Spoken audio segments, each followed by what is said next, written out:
Glenn. I'm Go ahead. Marites Lazo Lorenzo, and I will continue our report on Chapter 6 with the subtopic Fiscal Decentralization and Local Governance. For the introduction, fiscal decentralization plays a crucial role in strengthening democratic governance by shifting financial authority and decision making from the national level to local governments. This allows local units to plan, budget, and implement programs that directly address the unique needs of their communities. With greater control over resources, local governments can become more responsive, accountable, and innovative in service delivery. However, the success of the decentralization depends on strong institutional capacity, legal clarity, citizen participation, and equitable resource distribution across regions.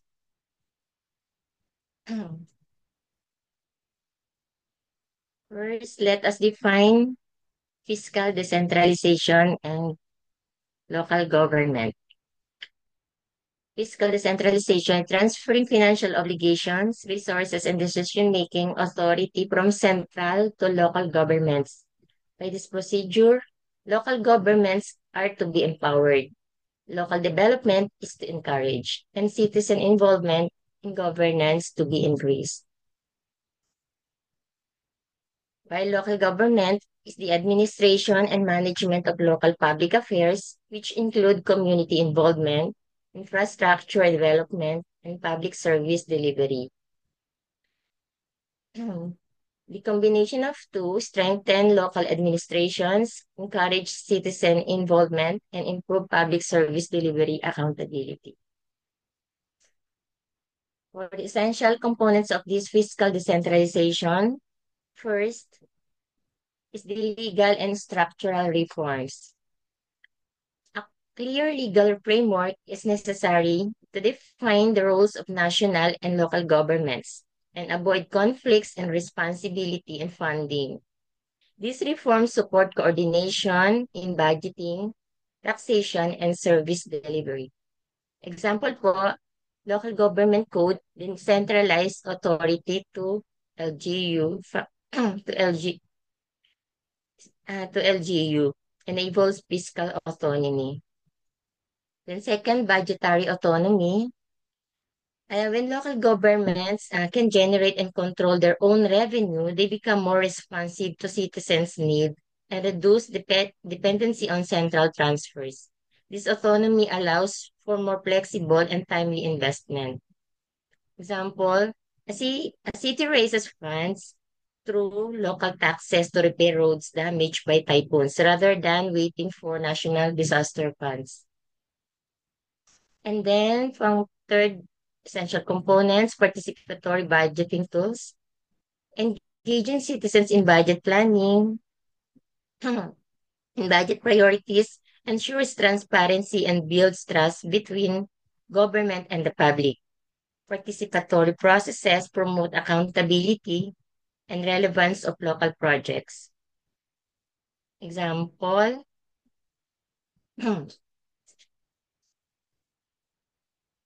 barangay residents vote on whether to fund a community daycare center or street lighting improvements. Fourth essential components is the capacity building.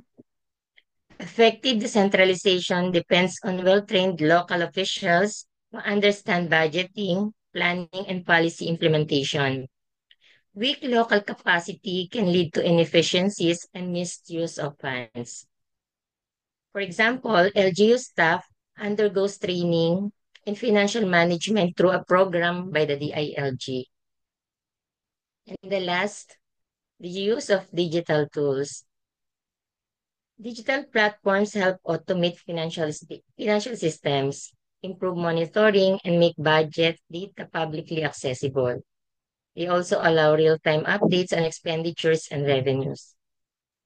Example nito, LGU portal, let citizens track how their municipality spends on education, health, and infrastructure.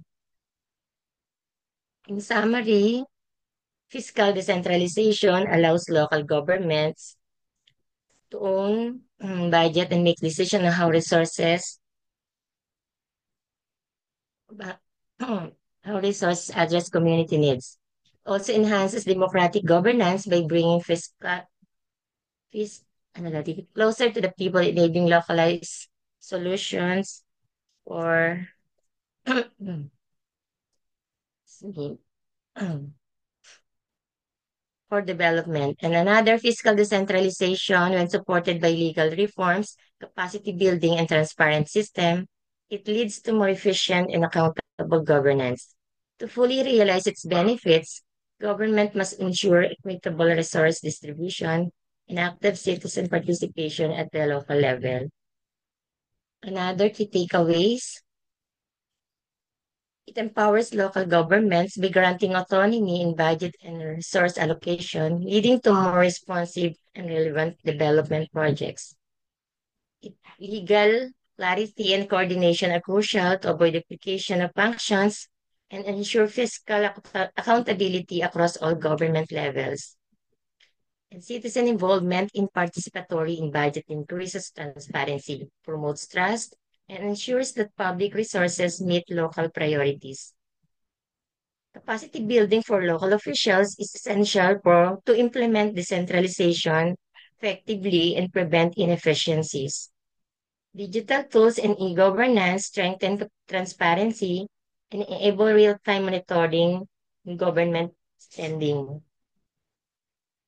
And for our next topic with Ms. Teresita Rabago, Chapter 7, Emerging Issues and Future Directions. Our first topic is climate change adaptation and disaster risk management. For the introduction, as climate-related disasters intensify, adapting to their impacts of managing associated risks has become an urgent priority for public administration. Effective climate adaptation and disaster risk management involve not only resilient infrastructure and advanced technologies, but also community engagement and inclusive planning. Local governments must integrate climate data, early warning systems, and ecosystems-based strategies to protect vulnerable populations. Addressing these challenges holistically ensures long-term sustainability, safeguards lives and livelihoods, and supports global commitment to resilience and sustainable development. I will define climate change adaptation first. It refers to the process of adjusting to the current and future effects of climate change. It involves taking actions to reduce the vulnerability of communities, ecosystems, and economics to the impact of climate change, such as rising in temperatures, more frequent and intense weather events, and changing precipitation patterns. And these are disaster prevention activities. Catastrophe risk management. This involves prevention, preparedness, response, and recovery strategies for natural disasters. Resilient systems reduce economic losses and save lives. Example, local government install early warning sirens and flood markers before typhoon season begins. Another, prevention is the ecosystem-based adaptation. Natural ecosystem like forests, wetlands, and reefs serve as the buffers against climate risk. Preserving them also promotes biodiversity. Example, rehabilitating a mangrove forest to shield a fishing village from storm surge while providing breeding grounds for fish. Another is the use of digital technologies. GIS and remote sensing tools help identify climate vulnerable areas and plan proactive interventions. Data-driven planning ensures precision in risk mapping. Example, a city uses GIS to relocate residents from a landslide-prone to safer zone. And last is community engagement. Involving locals in adaptation planning ensures that policies reflect the life experience of those most at risk. It also builds resilience through shared responsibility. In summary, climate change adaptation and disaster risk management are essential pillars of resilient and sustainable governance. Proactive planning, nature-based solutions, and community involvement can significantly reduce the human and economic cost of climate-related disasters. Our government must prioritize inclusive, data-driven, forward-thinking strategies to protect the most vulnerable and build long-term resilience. Also, governments must build systems to protect from climate impacts like typhoon and floods. Resilient at the local levels ensures safety, sustainability, and equity. Thank you. Next magre-report ko ay ang aking kumaring si Miss Teresita Rabago. Thank you, Doc and classmates.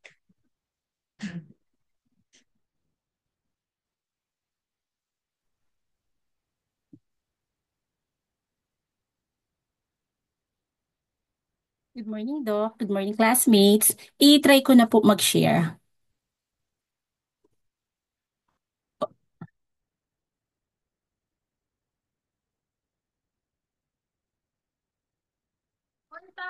Provide mission point of entry to the web.